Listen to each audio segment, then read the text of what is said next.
శివపేటలో Sangareddy MLA Jaggareddy ఆధ్వర్యంలో తెలంగాణ అమరవీరుల సంస్మరణ సభ నిర్వహించారు. దీనిపై మరిన్ని వివరాలు మా ప్రతినిధి దుర్గా లైవ్ లో అందిస్తారు. ఓవర్ దుర్గా.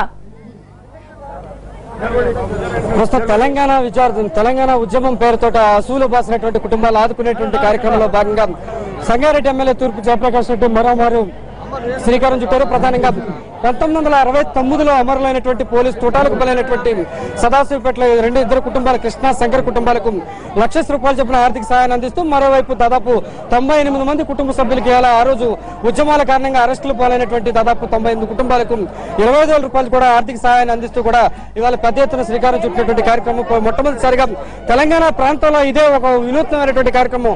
ఇంతవరకు మాటలకు పరిమితవుతున్న నేతలకు మాటలు కాదు, ఆర్థిక సహాయం కుటుంబానికి వెన్నుదలుగా నిలవడమే తమ యొక్క లక్ష్యం అని పేర్కొంటూ కూడా కాంగ్రెస్ పార్టీకి సంబంధించినటువంటి సంగారెడ్డి ఎమ్మెల్యే తూర్పు జయప్రకాష్ రెడ్డి ఇప్పుడే కార్యక్రమం ముగింపు దశకొచ్చింది. ప్రస్తుతం దీనికి సంబంధించిన మరిన్ని వివరాలు అందించేందుకు సిద్ధంగా ఉన్నారు జగ్గారెడ్డి గారు. ప్రధానంగా చెప్పండి, ఇప్పుడే చూసాం దాదాపు 2 కుటుంబాలు ఇంకొక 80-90 మంది కుటుంబాలకి ఇంత పెద్ద ఎత్తున ఆర్థిక సాయం ఫ్లాట్లు కూడా అందజేయడం జరుగుతుంది. ఇంత ప్రత్యేకమైనటువంటి ప్రాముఖ్యత కురిపించడానికి కారణాలు ఏంటి? వాస్తవానికి చెప్పాలంటే వీళ్ళు చాలా వెనుకబడి ఉన్నారనే విషయాన్ని గత కొన్ని రోజుల నుంచి వాళ్ళు అడగడం జరుగుతున్నది.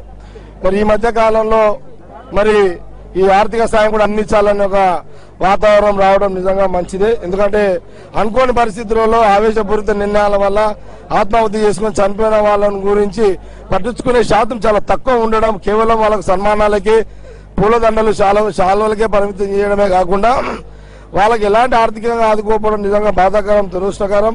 ఎందుకంటే ఒక వాదం మీద వాళ్ళు చనిపోయినప్పుడు ఆ వాదాన్ని రాజకీయ నాయకులుగా మనం ఉపయోగించుకుంటున్నప్పుడు మనము నీతిగా న్యాయంగా వాళ్ళకు ఉపయోగపడే రీతిలో మనము చేయాలని ఒక ఉద్దేశంతో కేవలము వాళ్లకు ఆర్థికంగా చేయాలని ఒక ఆలోచనతో నేను 69 వాళ్ళకు సంబంధించిన ఇద్దరు ఇక్కడ ఫైరింగ్ లో చనిపోయిన వాళ్ళిద్దరికి కుటుంబాలకు సంబంధించి ఆర్థిక సాయం ₹1,00,000 ఇవ్వడంతో పాటు మరి దాదాపు 6 నెలల సంవత్సర కాలం జైళ్లలో ఉండి ఆనాడు జిల్లాలో 69లో చాలా ఉధృతంగా ఈ ఉద్యమం సాగిందనే విషయాన్ని యావత్ రాష్ట్రంలో తెలంగాణలో 69 ఎస్ఐలు చెప్పుకునే మహానాయకులు కూడా ఈ రోజు 69 చెప్పుకోవడం తప్పితే ఆ రోజున బలైన వాళ్ళకి ఆదుకోకపోవడం దురదృష్టకరం. అందుకే నా కాన్స్టిట్యూన్సీకి సంబంధించి సదాశివపేటలో ఈ కార్యక్రమాన్ని మరి నేను పెట్టుకోవడము ప్రాక్టికల్ గా వాళ్ళకి సహకరించడం జరుగుతుంది.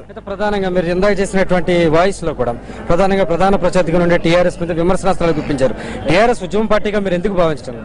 వాస్తవానికి టీఆర్ఎస్ ఉద్యమ పార్టీ అని అనుకునే చాలా మంది టీఆర్ఎస్ లో పోవడం జరిగింది. కానీ దాని తర్వాత ఆర్థిక రాజకీయ లావాదేవీల కోసమే ఒక రాజకీయ వేదికను వాళ్ళ రాజకీయ వేదిక మార్చుకోవడం దురదృష్టమని నేను భావించే నేను ఆ రోజు అల్లకి బయటికి రావడం జరిగింది. వాళ్ళు కాబట్టి వాళ్ళ ఎజెండా ఎంతసేపు టీఆర్ఎస్ వాళ్ళది వాదం అంటే ప్రజలకున్న బలహీనతలను వాళ్ళకున్న అవసరాలను దృష్టిలో పెట్టుకుని రాజకీయ లబ్ధి పొందడమే గాని రాజకీయంగా మనము ఈ ప్రాంతానికి జరిగిన నష్టాన్ని పూర్తి చేసే కార్యక్రమం ఈ 12 నెలలు టీఆర్ఎస్ ఇప్పుడు చేయలేదు. చేయకపోవడమే కాదు, మాలాంటి వాళ్ళు చేస్తుంటే తెలంగాణ ద్రోహులు కానీ చిత్రీకరించి రెచ్చగొట్టి మా మీదికి ఉసిగొల్పే కార్యక్రమం చేస్తున్నారు. కాబట్టి ఒకవైపు రాజకీయంగా వాళ్ళకి ఎదురువాడి చేస్తూ మాకు సంబంధించిన కాన్ఫరెన్స్ లో వాదాన్ని మేము బలంగా చేసుకుంటూ ఇక్కడ నష్టపోయిన వాళ్ళకి ఆర్థికంగా బలపరుస్తూ వాళ్ళకి సహకరిస్తూ తెలంగాణ ఉద్యమం కోసం కాంగ్రెస్ పార్టీ ఇచ్చేది కాబట్టి దాన్ని పటిష్టంగా మేము పనిచేయడం జరుగుతున్నది. మీ ప్రయత్నానికి ధన్యవాదాలమ్మా. మీరు చెప్పండి, ప్రధానంగా జగ్గారెడ్డి గారు చేస్తున్నటువంటి కార్యక్రమాలకి మీరు జిల్లా మహిళా కాంగ్రెస్ ప్రెసిడెంట్ గా ఉన్నారు, ఆయన సతీమణిగా కూడా ఉన్నారు. ఇటువంటి కార్యక్రమాలకు మీరు ఏ విధమైనటువంటి ప్రోత్సహిస్తున్నారు? సరే, జగ్గారెడ్డి తరాలను మిగిలిన నాయకులు కూడా తెలంగాణ ఉద్యమకారులు ఎవరైతే చనిపోయారో వాళ్ళకి న్యాయం చేయాలి, ఆర్థిక సాయం అందించాలని అప్పీలు కానీ మిగతా పార్టీలు చేసేటువంటి ఆలోచన ఉందా? మరి 10 జిల్లాల తెలంగాణలో మరి ఇట్లాంటి ఆలోచన ఇంతవరకు చేయలేదు. చేసిన దాన్ని ఆలోచన చేయడం కాదు, ఆచరణలో పెట్టిన నాయకుడు మరి ఈ రోజు సంగారెడ్డి ఎమ్మెల్యే గారు. కాబట్టి మేము అందరూ కూడా సహకరిస్తూ ఈ ఉద్యమాన్ని ఇంకా ముందు తీసుకెళ్తున్నాం. పార్టీ తరఫున కూడా మేము ప్రతి ప్రోగ్రాం కూడా చేయడానికి సిద్ధంగా ఉన్నాం. మరి ఇలాంటి ప్రోగ్రాంలో చేయడంలో ఘనత అనేది తెచ్చుకోవాలి కానీ గొప్పలు చెప్పుకోవడం మరి ప్రజలందరూ చూస్తున్నారు. మరోవైపు నిన్న ప్రభుత్వ ఉద్యమకారుల మీద కేసులు కూడా ఎత్తివేసింది, విద్యార్థుల మీద కానీ ఉద్యమకారులు. దాని మీద మీ స్పందన ఏంటి? కాంగ్రెస్ ప్రభుత్వం చేసుకున్న నిర్ణయం పట్ల మీ స్పందన ఏ విధంగా తెలియజేస్తుంది? నిజంగా చెప్పాలంటే నాయకులు ఈ రోజుల్లో మరి ప్రాణాలు పోగొట్టుకున్న వాళ్ళు ఒక్కరూ లేరు. విద్యార్థులు రెచ్చగొట్టి వాళ్ళ ప్రాణాలు తీసిండ్రు. కానీ అలాంటి ఉద్యమంలో పాల్గొన్న మరి విద్యార్థులను కేసులు పెడితే వాళ్ళు చాలా నష్టపోతున్న ఆలోచనలు ఈ రోజు పార్టీ మరి వాళ్ళని నిర్దోషులుగా నిర్ణయించి కేసులు ఎత్తివేయడం జరిగింది.